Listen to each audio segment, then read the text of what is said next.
what are we perceived of, and what your perception of the SLK brand is, right? And a little bit of the focus area, please feel free to jump in. I'm rambling. So that's what we want to do, and they have some questions that they would like to sort of ask you, but ultimately we want to get your insights from today's discussion.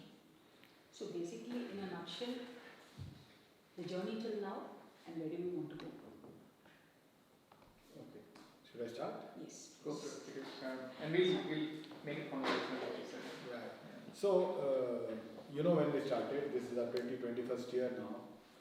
And from the time we started, SLK positioned itself as a general services company. Okay. What is the meaning of a general services company? Any problem which a customer had, any technology related work which a customer want to get done, we would take it up. And the focus of the company was, with whatever we grabbed, do a good job, be the best in what you do, ensure that you deliver, and in the process you earn the trust of the customer to get something bigger and more. Okay? And so get a foot in the door and then move up? Yeah, get a foot in the door, and the foot in the door also was happening through the word of mouth of customers. Which means that you may or may not know, almost all of our customers have come through referrals. Customers referring us to somebody else. So this referral model is a double-edged sword. The good part of this is your marketing cost is less. You're not marketing yourself. Your brand happens through the word of mouth. Yeah. The sales is more of account leadership than business development. Yeah. Right? And as a result, the word of mouth has pre-sold you a little bit, then the relationship angle takes over. You're trying to establish a relationship with the customer. You get certain opportunities to prove, and you prove, and then you are there. Right? That's the way things have been. About 5-6 years later, in 2006-07, we were working with some banks, manufacturing companies, so on and so forth, which is when we thought that let us start defining some verticals where we wanted to focus on. So it was not by design, it just so happened that we bucketed our customers into two segments, and it became manufacturing, and then the other bucket was banking. And during those times, after 2007-08, we were also growing reasonably big. The kind of programs which started coming were also bigger. For example, on the manufacturing side, a customer called Emerson used to rely on Infosys and Wipro for all the big ERP rollout, which would be the multi-million-dollar programs, and they would engage with SLK for the niche technology programs. Okay, but around that time, SLK started gaining a lot more traction on these big ticket programs because of a track record of not failing a customer. Secondly, in a owner-driven and a privately run company, the most important success factor is your reputation. Because in such a company, the CEO or the owner is not going to run away after, and nobody is going to fire them. Which means that the only way they can, I'll put it differently, sustaining a credible reputation is important. Right? Because if you lose it, then you lose it. Because it's not that I change the law, I fire this owner, I bring a new owner. It doesn't work that way. And as that started happening, customers started getting a feeling that given the ownership of the company and given the way these guys have been very consistent in the way they have delivered, they will not fail me. Right? So not failing me and solving problems of the customer started becoming the brand identity of SLK. Okay? Even today, if you go and talk to some of our older customers, they will say, what is SLK good at? SLK is good at solving problems. Okay?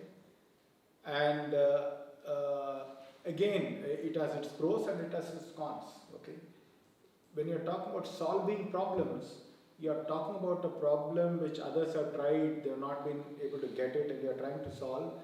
Those necessarily are not those multi-million-dollar programs. Those are some specific issues.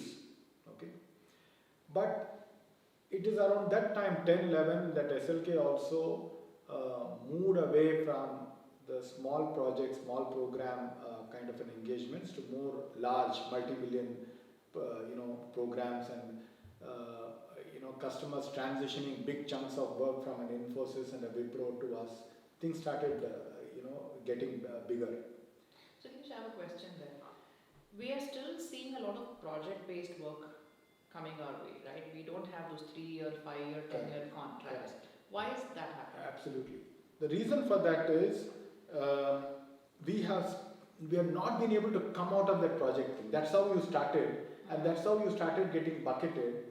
And as you know, we have never lost a customer, right? So we continue to work with those earlier customers. So you are still in that bracket. Okay? And that is a limitation for us. It is a limitation. It's holding us back. It's a limitation. On the other hand, other companies started focusing on what they would call as managed services. Pick an area and own that area holistically for long. And that had a few things. One is projects are on a discretionary budget. They start, they end. Afterwards, you're waiting for the next project. Whereas these are signed up for 2 years, 3 years, 5 years. So there's a lot of continuity around it. We started focusing on that somewhere in the 2014-15. But customers tend to attribute big managed services to the scale of the company. Correct. Okay. They would say that I'm outsourcing my entire division to you, whereas your size could be only 3 times bigger than my division. So how would I, transition? And that has been a limiting factor in the way the customers have seen managed services. Having said that, that is when we too started, re-looking at how do you break through. And the only way you can break through is you're not convincing the customer that, oh, I too have 100,000 people, I can take on this managed services. The counter from us was, you don't need that many number of people to, take on these managed services. That has been the typical way. Allow us to take this on and deliver to you in a model which is driven by automation. So automation was our counter against the human scale-based business models. Now, as you would see, this is not an easy thing to digest for the customer because they are used to a certain way. And if you look at the CIOs and for the kind of work we do, the CIOs are the primary partner. Most of our revenue comes through the spend of the CIO traditionally. The CIOs are in a zone of comfort by signing up in a typical model. It's safe for them also. Safe for them. On the other hand, there have been some CIOs who have been thinking very differently. For example, new CIO coming into a company would get more excited about us because it is that person's opportunity to do something different. Existing CIO would take the safe path and consider it to be noiseless so that they can focus on other stuff. Okay? But like I was saying, that over the last 5-6 years, the focus on automation has also meant that when you are changing the course, you can be frustrated that the adoption of this has been slow, or you see the need for you to invest in educating a customer and assuring the customer that you will not fail in any circumstances. That's been the effort for us in the last 4 or 5 years. The point though is, while that is what we are talking to a customer, is that the language the entire company is talking, or is that a language which a handful of leaders in the company are talking?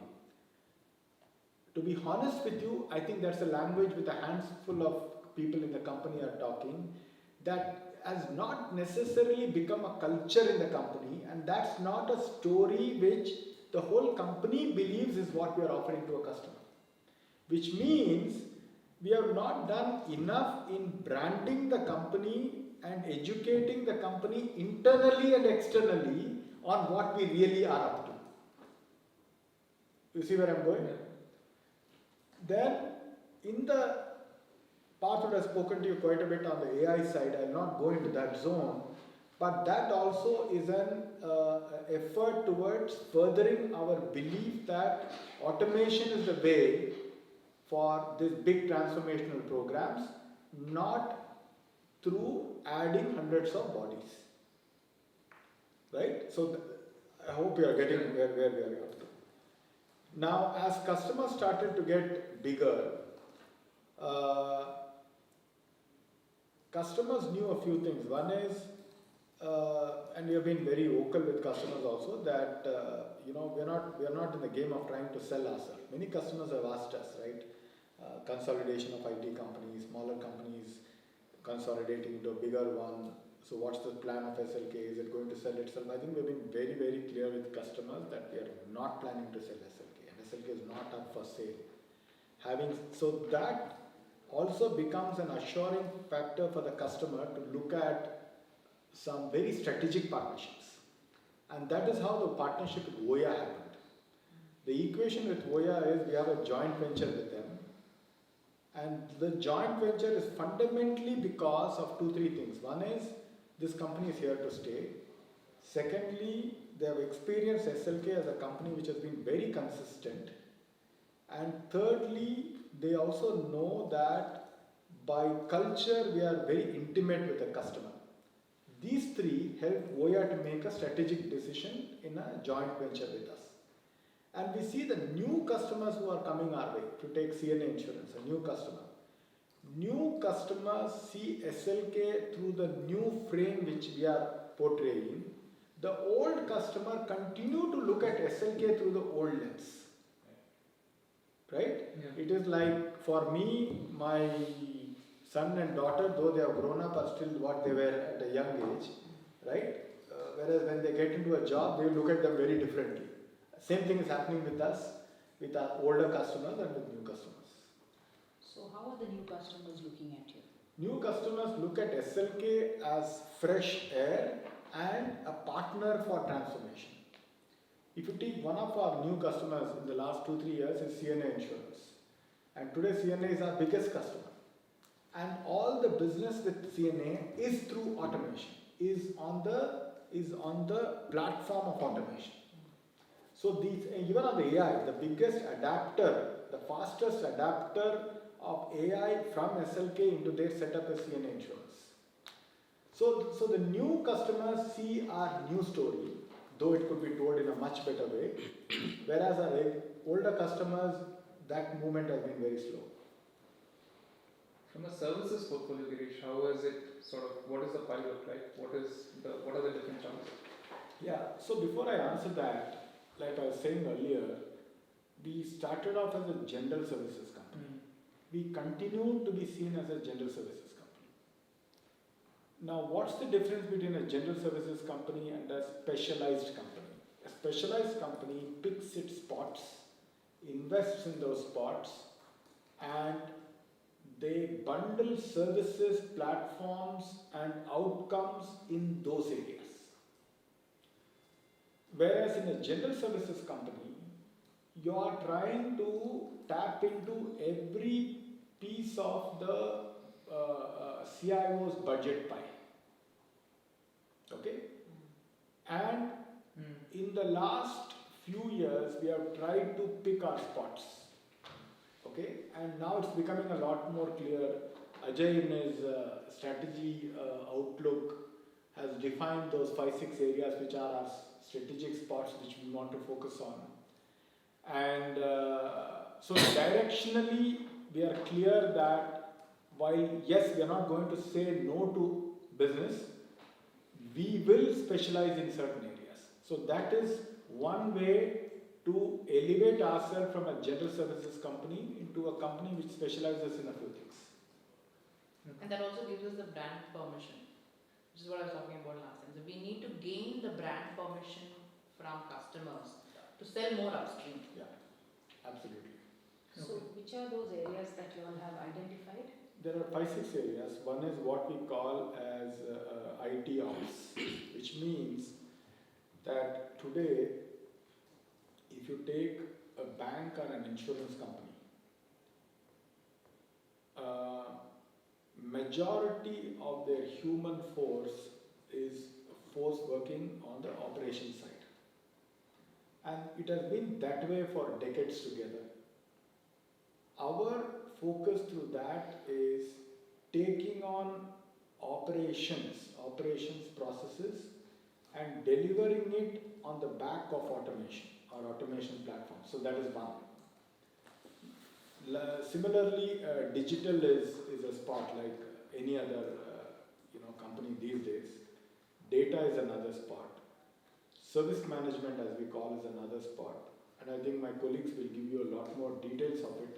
So we have picked those 5-6 spots, which we want to specialize in, and to sort of put it on paper and link it to performance measures. Our 3-point agenda of the future of the company is also very linked to this. For example, the way we have defined ourselves is, I'm talking about SLK Software by the way, though I'm part of other things as well, that we want to be say a $400 million company in 4 years starting last year, and out of that 50% of the business should come through IP. And when you're talking of IP, you can only build IP if you know which area you want to invest in, and that is based on the areas of specialization which you have picked. Okay. So for example, AI ops, which is the IT ops part that he was talking about, where we are building our own AI ops platform, that will become an IP. That will become an IP, right? And you offer services around it. So when we say 60%, do you mean licensing revenues or No, not licensing. Providing end-to-end services to the customer on the top of your IP. Right? So which means it will not be human force intensive, it will be technology intensive. And Girish, on the side of digital and data, this is something that pretty much every IT services player is providing, right? So can you tell us a little bit about why would someone see us for digital transformation as opposed to many of the larger players who have been only harping about that in the last so many years, right? So is there something unique that we are going to bring in from a digital transformation perspective or a digital perspective that others are not already giving? Not necessarily. I'll be very honest with you. On the other hand, it's also important to see what is the meaning of digital. Right? Today, if you see everything we are doing today is digital. The recording is digital, phones are digital, everything is digital.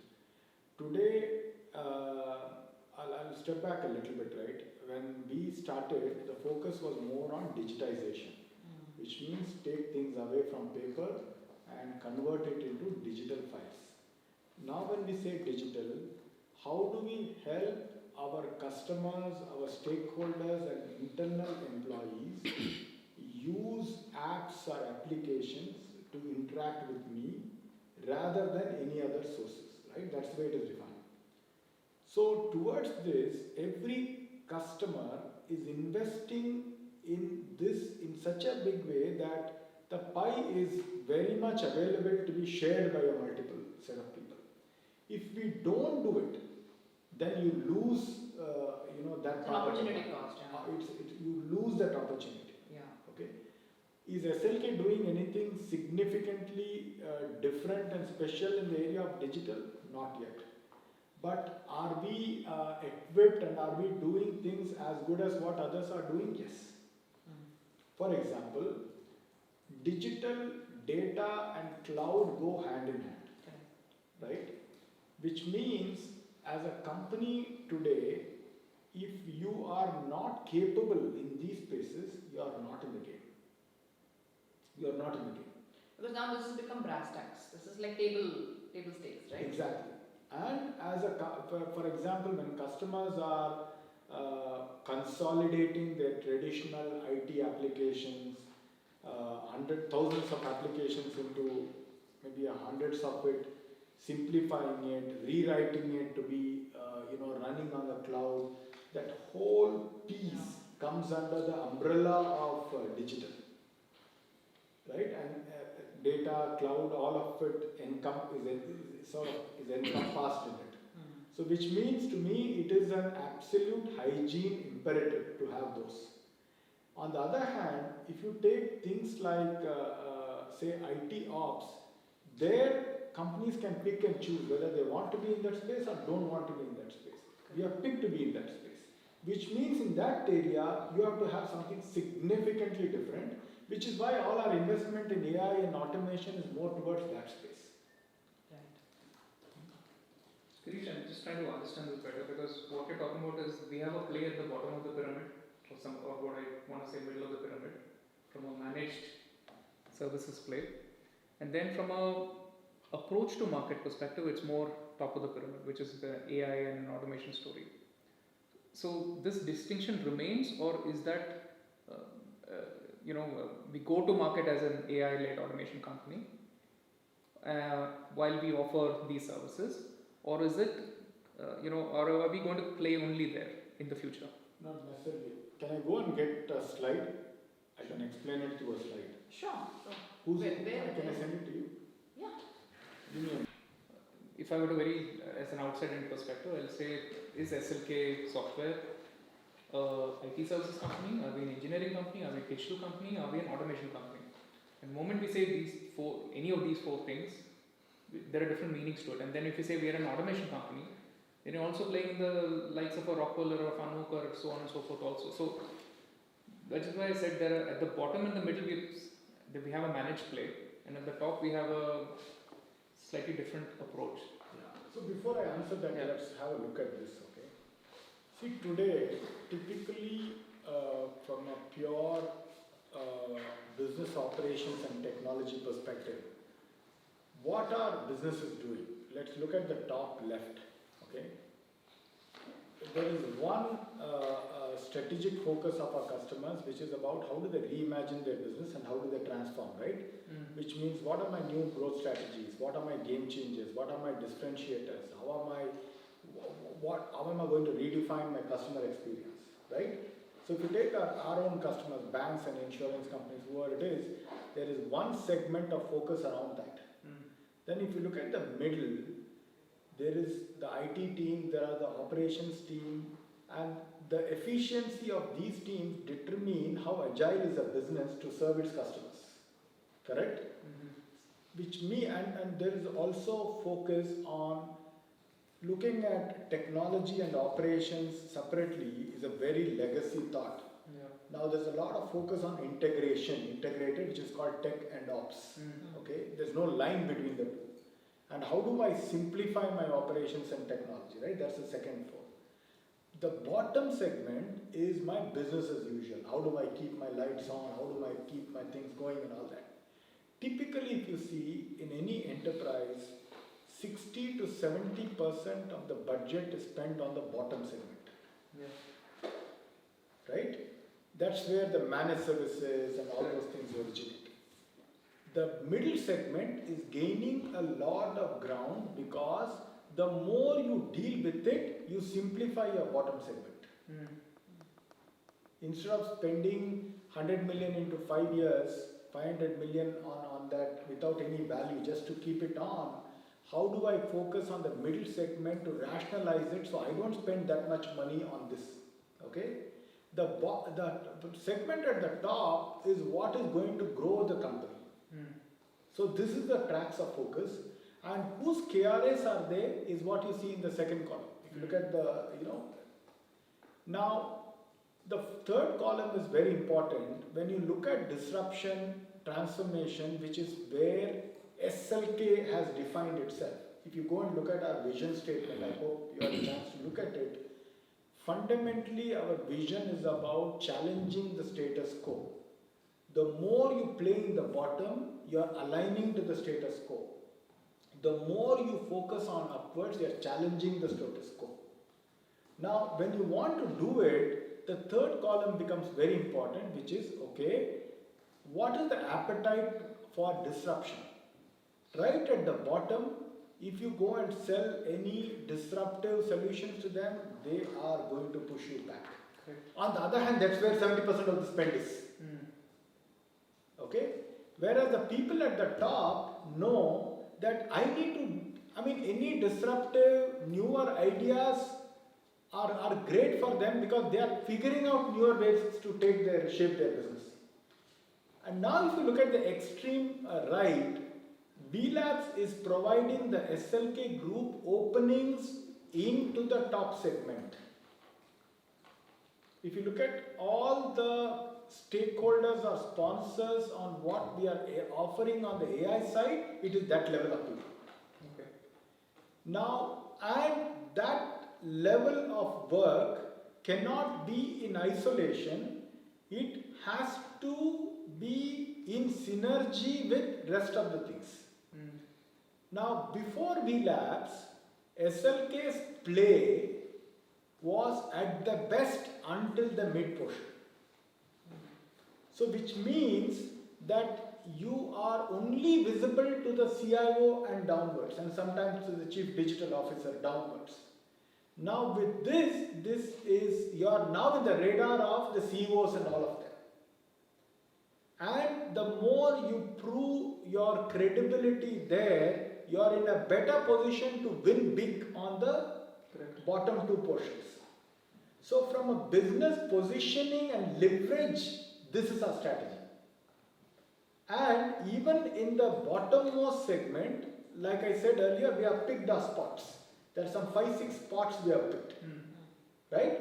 So a combination of able to remap ourselves to higher level of stakeholders and the opportunity to play in their space, which means once you are successful in your AI programs, the people you are satisfying are in that class of people.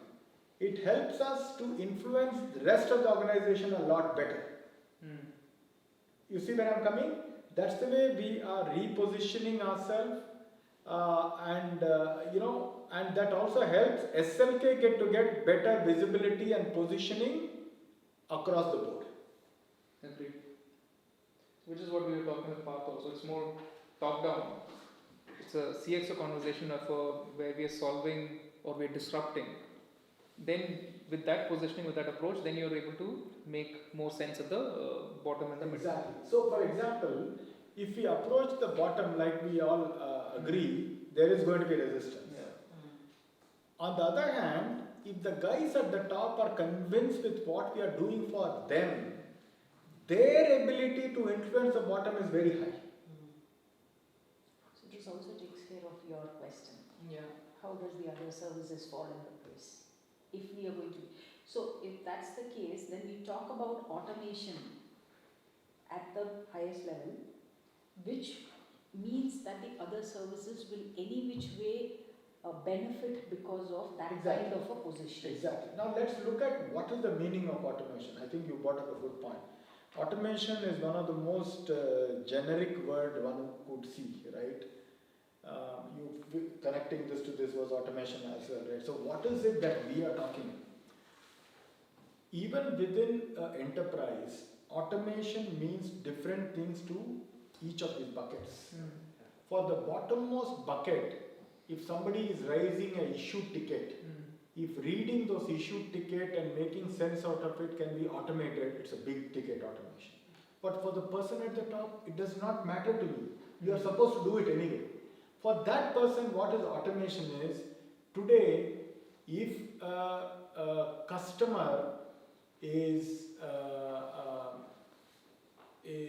engaging with my business in a certain way, and to complete the customer experience, it takes 7 days with a certain degree of satisfaction. If that 7 days of wait time can become 1 day, it has a completely different bearing on customer experience, which means that customer will potentially buy more from me or stay with me. That has a bearing on the growth strategy of the company. For them, that is automation. How do I automate the need of my customer in such a manner that their wait time is lesser, there's a lot more precision and accuracy with the way they get our responses, and their cost of working with me is lower, is their definition of automation. Agreed. See, there's obviously a big difference between being called an automation company and catering to all of them and being AI-driven automation. It's again a very different. Yeah, but you're good point. But even calling yourself as AI-driven automation company is appealing to segment of the organization, not necessarily to the other segment of the organization. For example, let us face it. All said and done, look at this as a pyramid. This bottom of the pyramid is where majority of the workforce of customers are. Yeah, correct. And a successful AI program means you are threatening their jobs, seriously speaking. The subject matter leaders will boom, they will be in huge demand.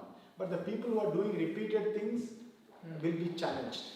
Which is why for AI, for the people at the top is a boon, and for the people at the bottom, it's a curse. So that positioning also can hamper you, especially when you're targeting that segment of the business as well.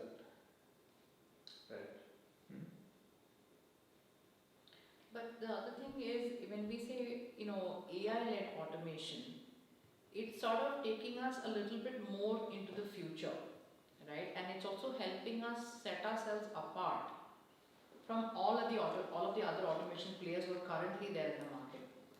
So my question is, should we, one is, like you said, the double-edged sword, right? One is, yes, it is going to hamper our positioning with the lower volume drivers.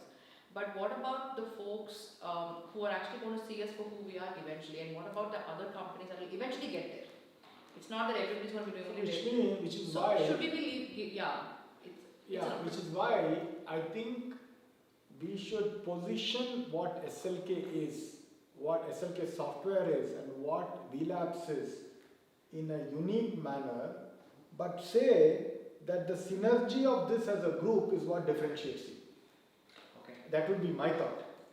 Okay, in other sense, how do I not get shunted out of that 70% of the customer's budget? Yeah. Right? Is an important thing we need to keep in mind. Eventually, it will go the way you said. But there is a phase now between now and the time that AI is seen as the way to go. We'll have to be a little bit careful with the way we present ourselves. That means different position for VLabs and SLK, which is what it is. Not necessarily. Not necessarily. If you look at it, the SLK group positions itself as a group of, backed by automation. Look at it that way. Now, if you look at VLabs and AI is, whichever way you see, it is redefining, reimagining, and automation. That's what it does. But if you look at SLK software in everything we do, we look at things through the lens of automation is the message we want to pass. You see where I'm coming? And that lens of automation need not be always AI. Yeah. Right? At least until a stage where, but if you have this conversation 3 years from now, I wouldn't be making this statement. Yeah. 3 years from now, the appreciation for AI would be so much that one would wonder, why are you not looking at this through the lens of AI? But if that's the case, are we missing the bus if we don't talk about it today? Which is why we are talking. If you see, if you look at it, today, as I said, with all of our customers, if you look at the top bucket and to that extent even the mid bucket, the conversation with those stakeholders are predominantly of AI and automation.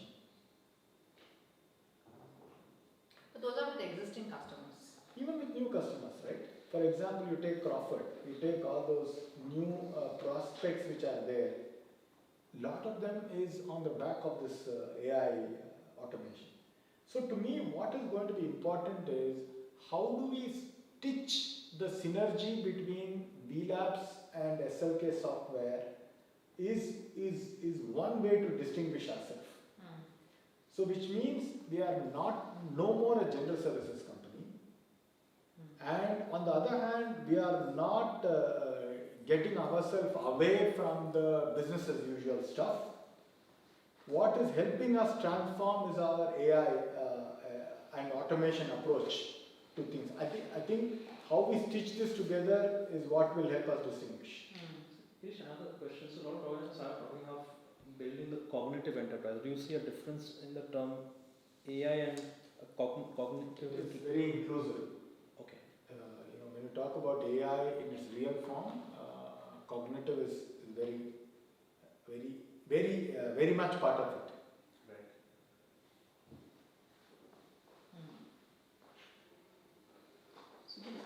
So the lead-up question there is because if you look at the market and your traditional, not the Indian IT services, but more from an Accenture, Cognizant sort of point of view, they are taking on the message that we are led by consulting or led by AI, Capgemini and all that, right? So, which has a very similar narrative when you look at it from a VLabs and a services play.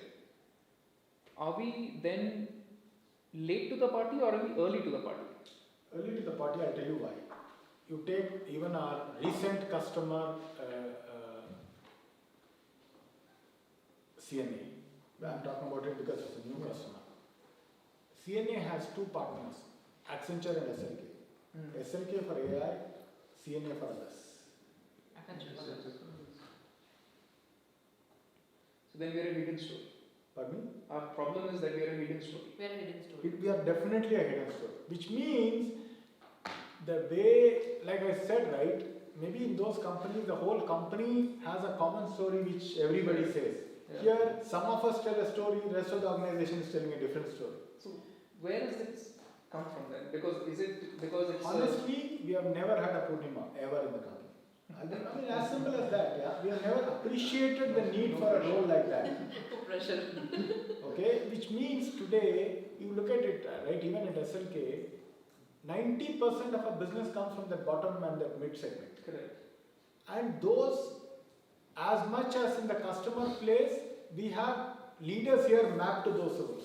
So I'll tell you what it is, because we're going to spend some time with your customers as well. We'll talk to some of them. The worry is they will position SLK at the bottom. No, you should talk to I think you will get the answers when you talk to the customers. For Okay. example, if you talk to all of our new customers, they'll position you right up. Great. Okay. Okay? If you go to our old customers, they'll position you right And up. that's exactly why I was telling Parth, we need a mix of both. We need to talk to old customers and new customers because the perception is very different. Yes. What Emerson thinks of us Yes. is very different from what And I'll tell CNA. you why also. Why doesn't Emerson and a Fifth Third think that way? Because when we started with Emerson, we were about 30-40 people. Fair enough. Yeah, They that's one- think you have grown because of me and the only work you do is my work. Correct. It is bound to happen, even in a company like us. Yeah. On the other hand, when we got into CNA got SLK and Accenture at the cost of dropping Capgemini, big time, and TCS by half. And that's how we got in. So we came in as fresh air. Whereas with old customer, we are a legacy. So we carry a legacy brand there and we carry a new age brand here. So if you can just tell us, what is it that got you that CNA account?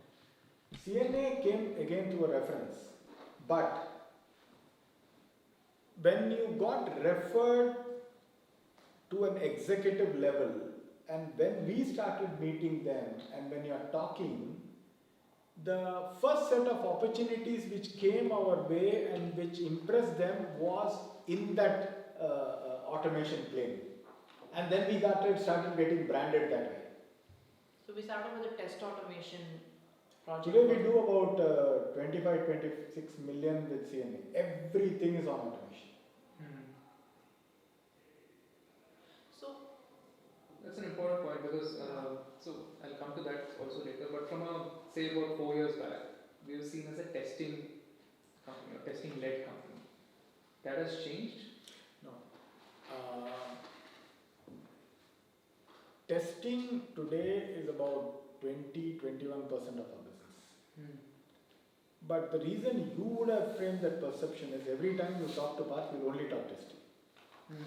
So you would have framed that perception, which is exactly our problem also.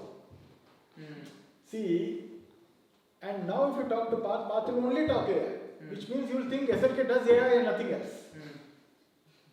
Okay, which is why, though I have an important role in that AI company, the reason I'm talking other things is, at least for the next few years, the big ticket money is spent here. yeah, we can't discredit We cannot discredit. the other. Testing today is only about just over 20% of our business.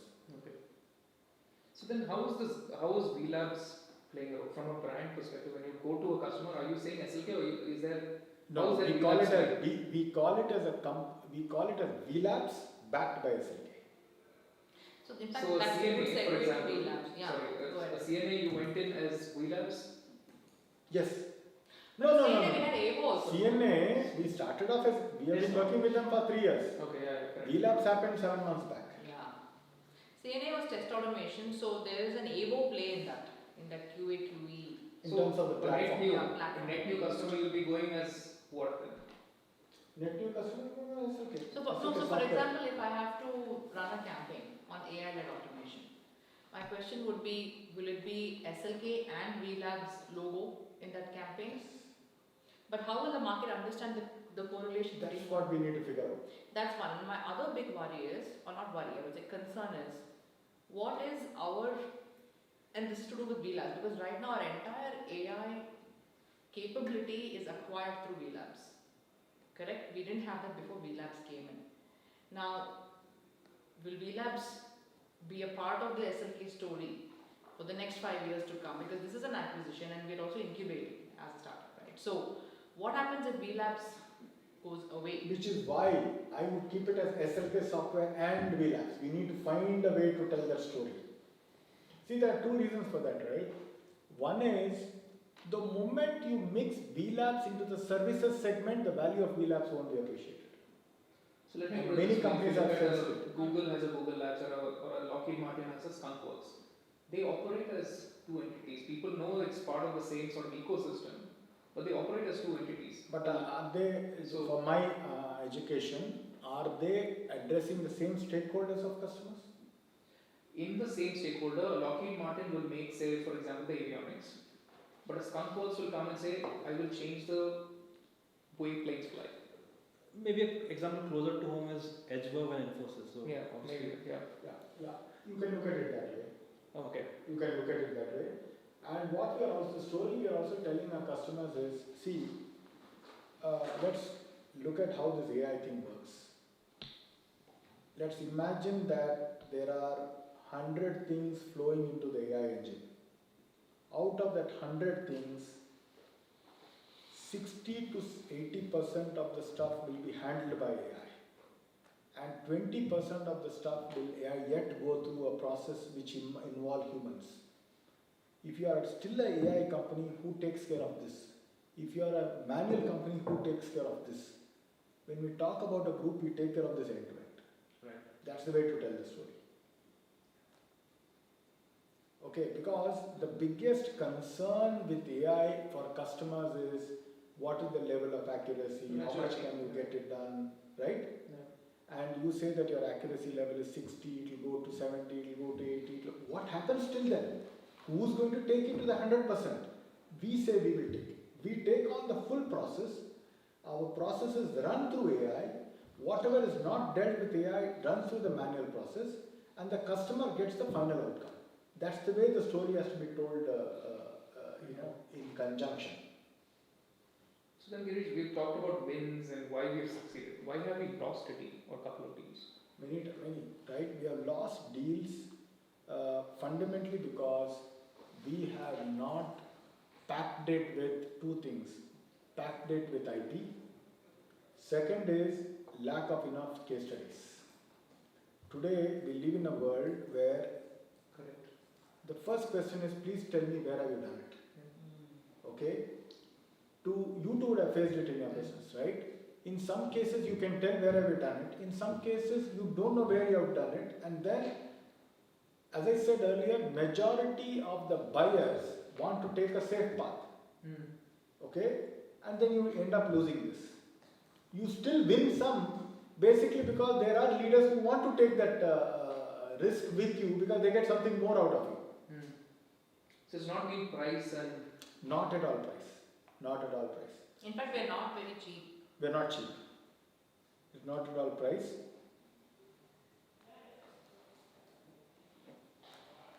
And who do you see as competition currently and as in the future? See, services companies have always been the competition. Right. Okay, which means that, let's go back to the point she said. From the time in 2000 when we started, till today, our rates with customers are definitely a notch higher than an Infosys, TCS and others. Okay? On the other hand, we don't have that scale. Okay? We don't have their scale. Okay. We don't have their kind of case studies. And yet, why are our existing customers willing to pay that premium? Yeah. There's only one reason, which is today, despite spending these big millions of dollars, am I getting the right attention from my vendor to make me successful? That is the line in which our company has been built. As you scale as an organization, will that remain? Because it's bound to happen. Exactly. The good thing is, which is why we are telling, our scale is not determined by number of people. Interesting. Okay. Our way to do it is, because your scale increases, meaning if you are managing 100,000 people versus 4,000 people, there's a big difference. Right? That's how the story goes. And that's the customers are paying a premium for the focus you are willing to give them. Fair. Can we break now? I have to leave. Sure. Yeah. Just Anything 30 else? seconds here. Yeah. Just give us a sense of current active set customer and from a revenue perspective, or maybe you have those. That Ajay can I'll review those. get that. Okay. And industry focus also, I think. Industry focus, we know. From a service line mix, our biggest revenue comes from, which, in terms of the pie of the service line? I'm not very sure. I'm not tracking it for some time, but majority of it comes from ADM, I think, application development and maintenance. We have defined that as a service line. And then we have further narrowed it down into a few. I can't give you that answer right now. Vijay can give you. Sure, okay. Whenever we will be talking to Vijay also. Already. Nice meeting you all again. Yeah. I hope this made sense, but we can absolutely have further conversations. Yeah. Thank you so much. Thank you. Thank you. Appreciate your time. Nice to meet you.